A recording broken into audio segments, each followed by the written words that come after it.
Maraming kalaban? Paano ka magsa-stand out? Welcome to Ka-Negosyo Coach. Ako si Majella Villaroman, isang Go-Negosyo Pioneer National Mentor na partner ng Cebuana Luwilier Ka-Negosyo Center.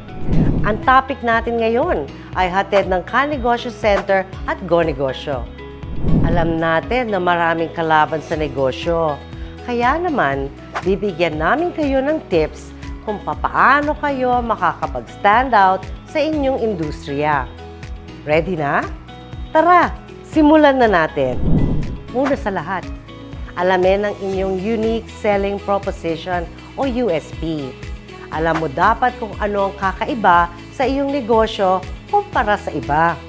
Pwedeng ito ay ang quality ng produkto mo, mabilis na serbisyo, o kung eco-friendly ba ang products mo.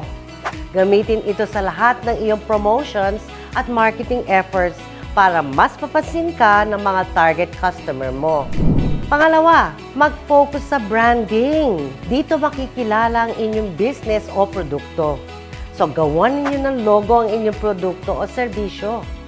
Dapat may consistent na kulay na gagamitin o theme na nagre-represent sa inyong negosyo.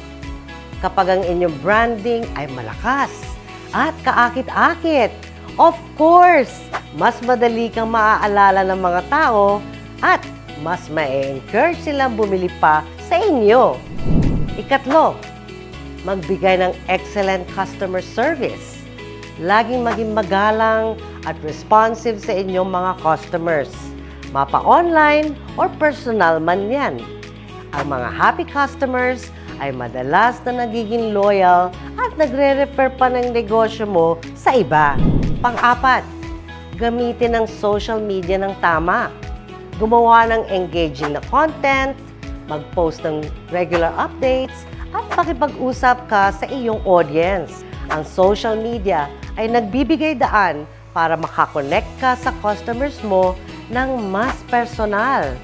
At kung kakayanin natin, huwag kalimutang mag-invest sa social media ads or sponsored ads para mas maraming tao ang makakakita ng inyong negosyo.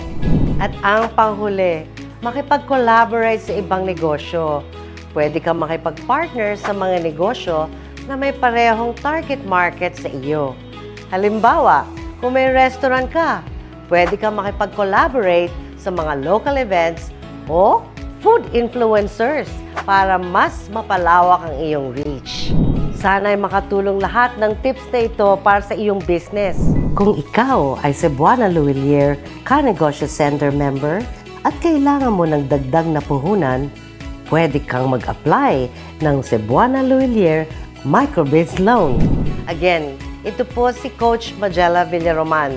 And remember, nandito kami para sa tagumpay ng inyong negosyo. Negosyo? Simple sa Ka-Negosyo Center. Panoorin din ang ibang Ka-Negosyo coaching videos para sa karagdagang kaalaman.